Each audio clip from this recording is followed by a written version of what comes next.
Compléter ces présentations. Donc, je passe la parole au docteur Azouz du Centre Antipoison pour les antidotes et les modalités pratiques. Merci beaucoup. Alors effectivement, on va aborder maintenant ensemble le bon usage des antidotes et que faire une fois que l'erreur ou l'accident est arrivé.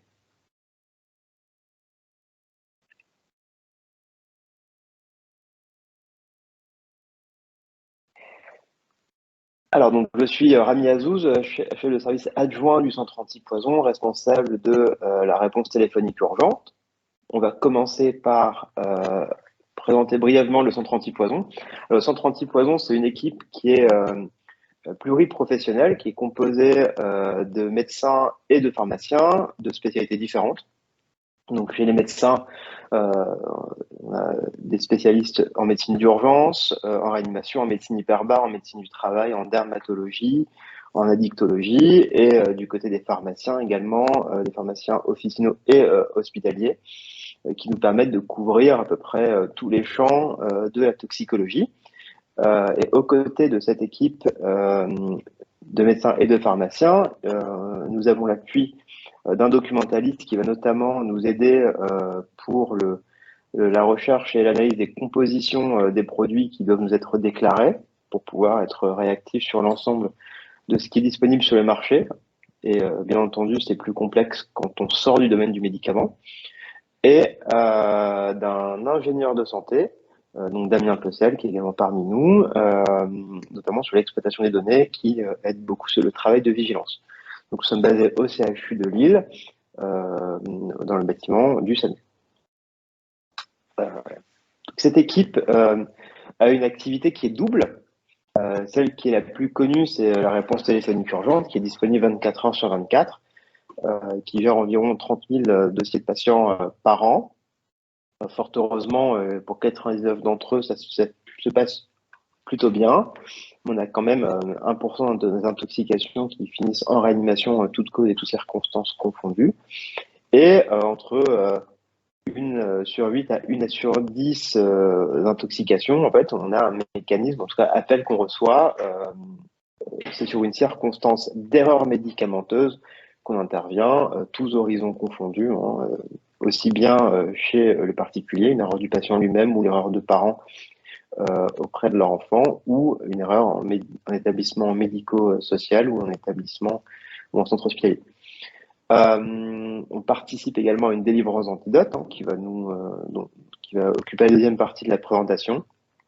Et pour pouvoir intervenir rapidement et dans toute la région, on est connecté avec les 5 SAMU de la grande région et au niveau international du réseau européen des centres antipoison.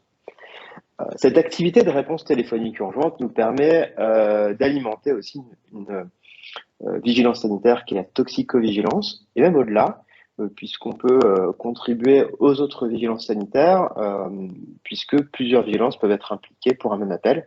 Typiquement, on peut être appelé dans le cadre de la prise en charge en urgence d'un surdosage ou d'une intoxication à un anticancéreux qui a pu impliquer un problème de matériaux-vigilance qu'on va remonter avec l'aide du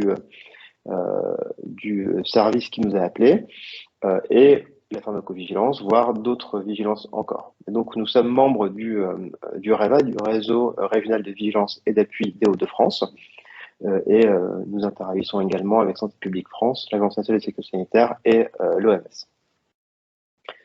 Et donc, quelque part, au-delà de la déclaration, on a un aperçu qui n'est pas forcément exhaustif, mais en tout cas peut-être un peu plus fidèle à la réalité, notamment de ce qui se passe hors de l'hôpital, à travers l'épidémiologie de l'activité de réponse téléphonique. Donc,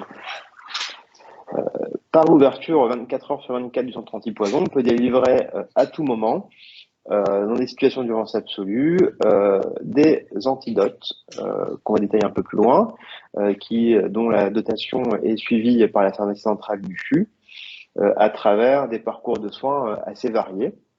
Et l'intérêt du centre antipoison, outre la mise à disposition de l'antidote, sera un peu plus global dans la prise en charge. Alors, nous détenons notamment les spécialités suivantes, hein, donc les immunoglobulines antidigitaliques ou antivenimeuses des vipères européennes, les antidotes spécifiques de des alcools toxiques ou des éthers de glycol, des champignons responsables des syndromes phalloïdiens, des chélateurs de métaux, le gluméthiène pour les agents méthémoglobinisants, antidotes des organophosphorés, notamment. Et donc, pour ces antidotes, n'importe quelle structure de la région ou un SAMU peut nous appeler 24 heures sur 24. Et on intervient en premier lieu, bien sûr, sur la confirmation diagnostic de l'intoxication, sur l'optimisation du traitement symptomatique, car malheureusement, un traitement mal conduit peut bien trop souvent aggraver l'intoxication plutôt que l'améliorer. Donc, on intervient quelque part non pas pour conseiller de faire, mais surtout pour conseiller de ne pas faire certains traitements qui paraissent intuitifs à l'équipe sur place. On aide également à l'orientation du patient vers un éventuel centre de référence selon l'intoxication. Donc, bien sûr, le recours éventuel à l'antidote. Et comment on fait parvenir l'antidote jusqu'au patient. Donc, plusieurs circuits de prise en charge peuvent nous impliquer.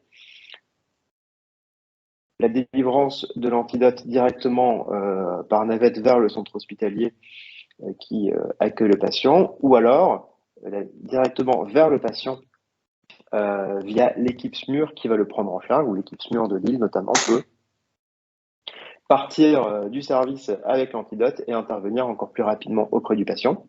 Ou alors, dans certains cas, n'est-il pas plus rapide et plus indiqué de transférer le patient vers l'antidote dans un centre de référence ou dans un autre centre hospitalier pivot. Et enfin, derrière tout cela, on parle de la manipulation de spécialités qui ne sont pas forcément couramment utilisées par les équipes, et donc on assure l'appui au bon usage auprès du ou des personnels qui vont utiliser cet antidote. Étant donné le thème de la journée, je vais faire un point particulier sur deux intoxications et surdosage pour lesquelles nous avons été appelés ces derniers temps, notamment le 5-fluorouracil et le méthotrexate, qui sont globalement dans notre épidémiologie les deux anticancéreux qui sont pour lesquels on nous a appelés sur des circonstances qui sont souvent semblables, en l'occurrence les défauts ou erreurs de manipulation de pompes à perfusion.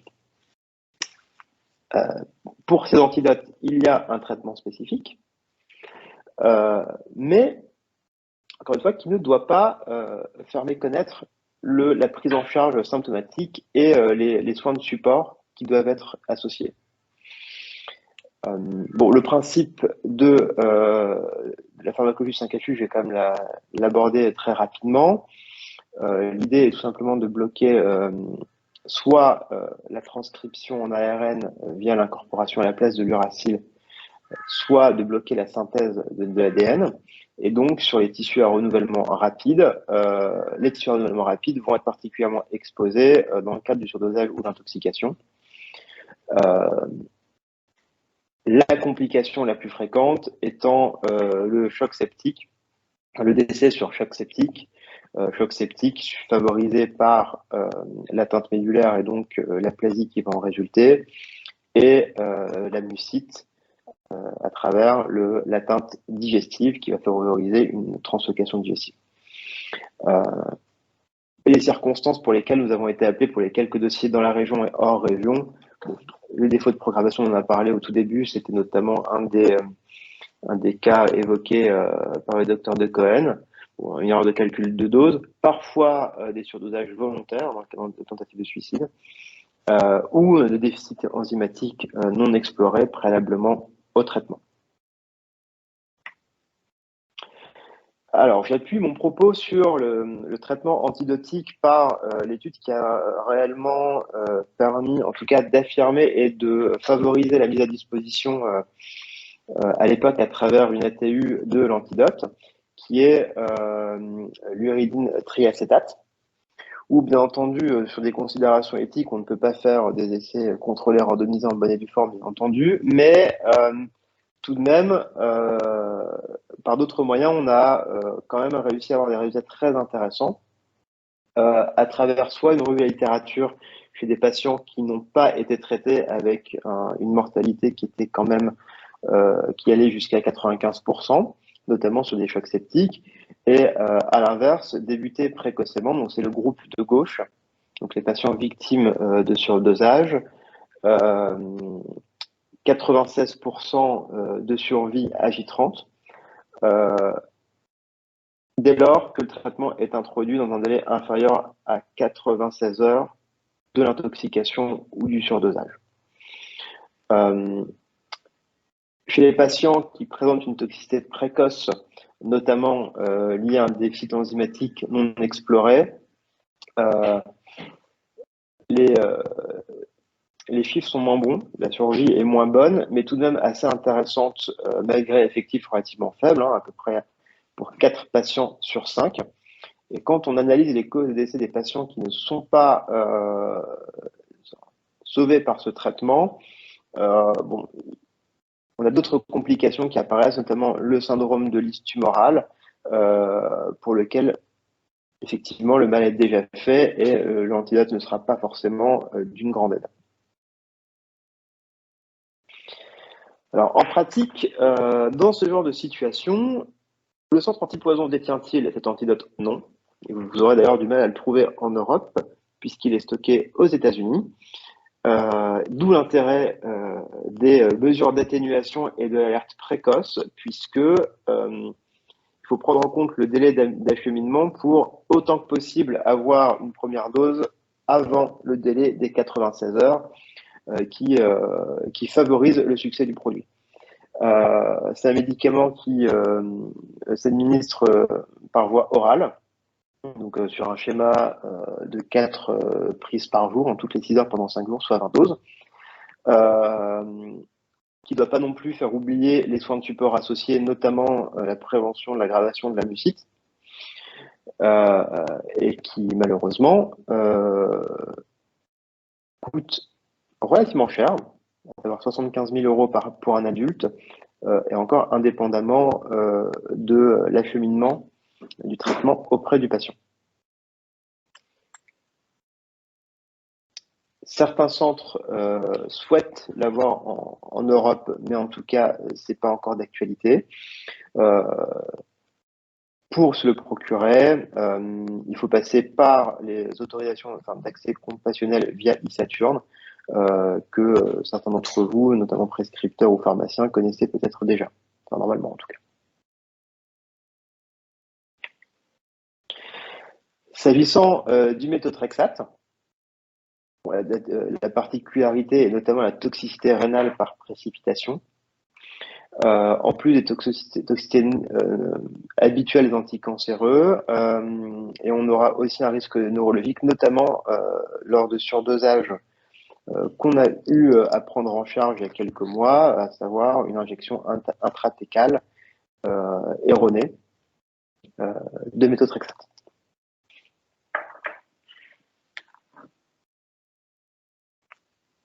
Là, les erreurs médicamenteuses liées au méthotrexate peuvent associer soit des erreurs, comme je vous ai indiqué, de calcul, de préparation, d'administration par voie parentérale, mais également des erreurs médicamenteuses orales, donc en ambulatoire, chez des patients qui peuvent être traités par exemple pour une polyarthrite rhumatoïde, avec soit une erreur de prescription qui peut être catastrophique, par exemple une prescription quotidienne, de prise quotidienne de méthotrexate d'une prise hebdomadaire, ou une erreur de délivrance ou d'information, d'éducation du patient sur les modalités de prise de ce traitement. Et les surdosages chroniques, par contre, sont beaucoup plus difficiles à prendre en charge et de pronostic beaucoup plus sombre que les surdosages aigus en une prise, donc notamment les surdosages par voie intraveineuse. Bon, Le mécanisme de l'antidote est relativement simple. Donc, c'est le clivage enzymatique du méthotrexate en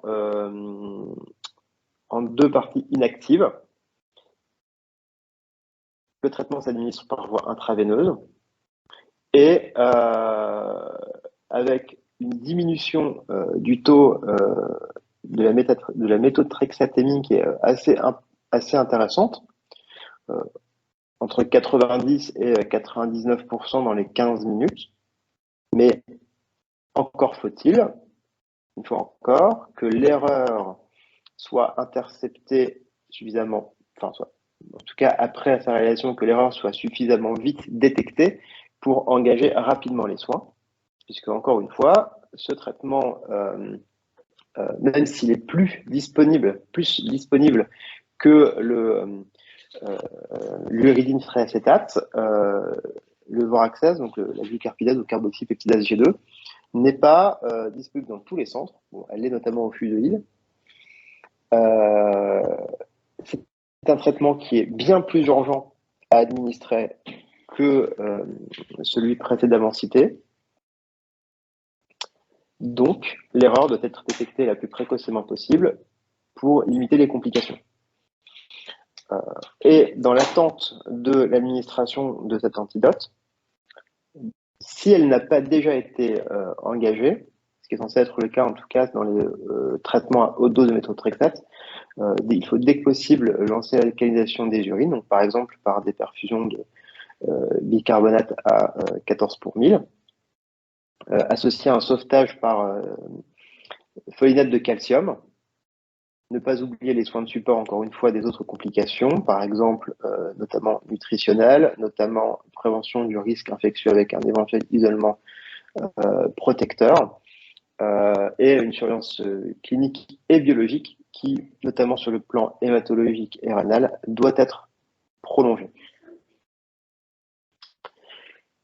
S'agissant de la disponibilité de l'antidote en lui-même, il s'agit tout simplement de la même procédure que pour l'uridine triacétate, donc l'autorisation d'accès compassionnel via e-Saturne auprès de la NSM,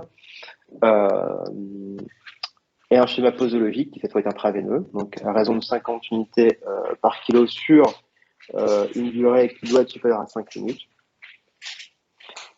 Il est également possible, en tout cas sur des données plus parcellaires, et tout de même, il nous est arrivé au centre antipoison de le conseiller, de l'administrer par voie intratécale lors de surdosage en méthotrexate par cette même voie, avec une surveillance particulière et encore une fois en centre de référence. Donc en résumé, les messages clés, c'est que indépendamment du circuit du patient pour la prise en charge de son intoxication et indépendamment de la disponibilité de l'antidote ou pas au centre antipoison, appelez quand même le service pour premièrement organiser la prise en charge, pour qu'on puisse vous conseiller sur les conduites à ne pas tenir au-delà du traitement en lui-même d'intoxication, d'organiser le parcours avec un éventuel centre de référence, et bien entendu, la mise à disposition d'un antidote si nous le détenons, en tout cas pour d'autres indications que les deux anticancéreux que je vous ai précisés. Au-delà de cette action aiguë urgente individuelle auprès du patient, cet appel permettra également d'optimiser le circuit de déclaration, d'optimiser le suivi du patient parce qu'il s'agit d'un de nos rôles de surveiller l'évolution et les complications éventuelles, qu'elles soient liées au traitement ou à celle de l'antidote.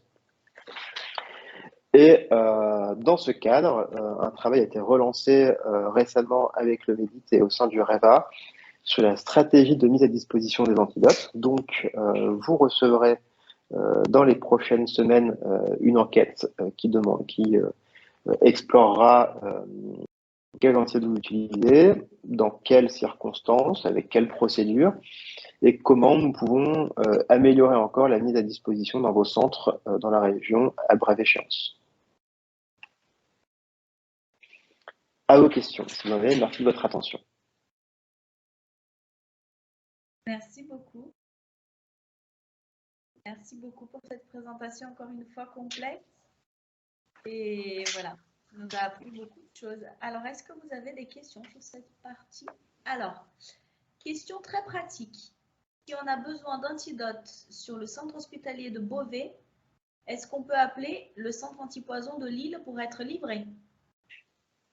Oui, oui, on organise effectivement le transfert des antidotes dont nous avons, enfin, que nous détenons, au moyen d'un coursier en fait qui va directement livrer le service demandeur, donc généralement un service d'urgence ou de réanimation.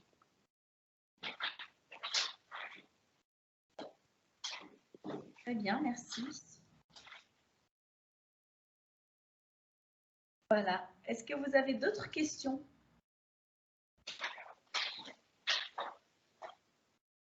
Alors, je vous propose de passer à la dernière présentation.